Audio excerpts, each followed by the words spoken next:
I am going to show you how I transform my weed-infested dead lawn to a brand new lawn. Anyone can do this as I had no experience with lawns.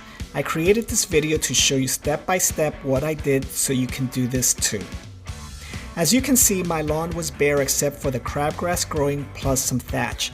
I live in New Jersey and my soil is very sandy as I live a couple of miles from the shoreline. Basically, my lawn has been dead for years, and I tried to grow a new lawn before but wasn't successful. This year I was determined to establish a new lawn, so I spent a lot of time researching. I'm very pleased with the results, but I know it could have been better.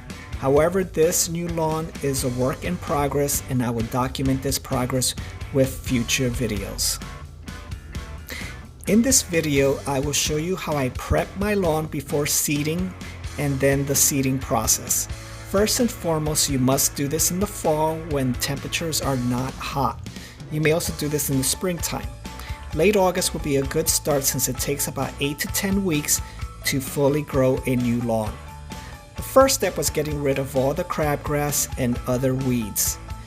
Because I started a little late in the summer, I did not have time to spray weed and grass killer to kill everything. So I pulled all the crabgrass by hand. This is very tedious and a long process. If you have help, this step will go a lot quicker. Once all the crabgrass was pulled out, I had to loosen the soil. Years of neglect left the soil compact. You could rent a tiller cultivator and make the job a lot quicker. But I did the old-fashioned way of loosening the soil with a shovel. Again, renting a tiller will make the job a lot quicker and easier.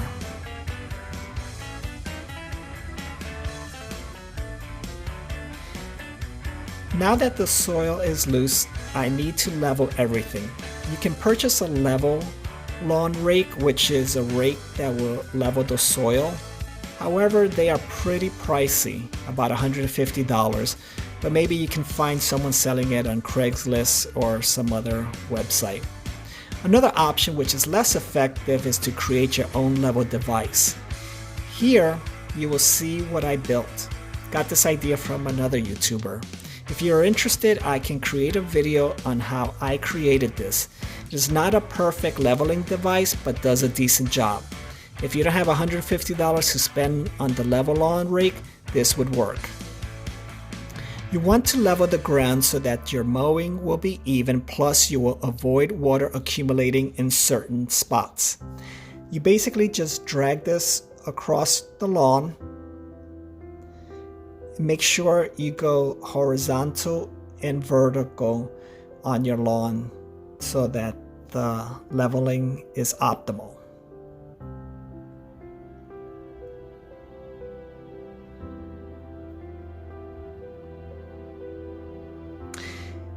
Here is the result of my leveling. The next step is to apply lime to increase the pH in the soil. You must have your soil tested to make sure the pH level is ideal for grass growth. The ideal pH for most grass types is 6.5 to 7. I will put a link in the description to a site that provides more details on pH and ideal level for certain grasses. You can purchase a home kit to test your soil or have it tested professionally. This soil test can usually be obtained through your county extension agent. My test determined that my soil was slightly below the ideal level. I believe it was about 5.5, which could have been fine, but I wanted an increase. Lime is the most common soil additive to increase pH. After doing some research, I found the Sta-Green Rapid Lime works well based on the excellent reviews. I like especially that this quickly increases pH and calcium too. I bought this bag for about $7 for a 6-pound bag, which covers about 1,000 square feet, which is perfect. My lawn is about 830 square feet. The next step was to add nutrients to my soil. Compost is the best additive to get vital nutrients that your grass will need to grow. After doing some research, Kow Cow Manure is what I use. You will need a lot of bags depending on the size of your lawn, and you will want to mix it with your soil. After applying the black cow and mixing it with the soil was ready to be seeded. The biggest challenge will be in the fall when these leaves start to fall, since it's already late September. Once these leaves start falling, it will be on the new lawn, covering the new grass blades and preventing water from reaching the soil. So I had to constantly clear out those leaves. These are the products that I'm using. Jonathan Green Black Beauty Ultra Grass Seeds. I got this recommendation from another YouTuber. You want high quality grass seeds, so avoid buying cheaper seeds out there. Also make sure you get the right grass seeds for your region. Since I'm in New Jersey, I needed cool seasoned grass. This Black Beauty Ultra is primarily fescue grass, 3 different types, then ryegrass and Kentucky bluegrass. You will also need starter fertilizer. Do not use regular fertilizer. You need starter fertilizer, which is specific to your grass, which needs primarily nitrogen and phosphorus. The 3-pound Jonathan Green bag is for areas up to 1,200 square feet, which is more than enough for my lawn, but that's fine because I will use the extra seeds for bare spots.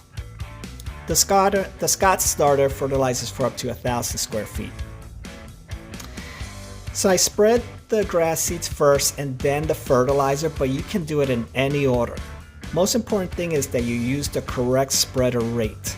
The bags will tell you the number depending on what type of spreader you have, usually rotary or drop spreader, and whether it's the new lawn or you're overseeding.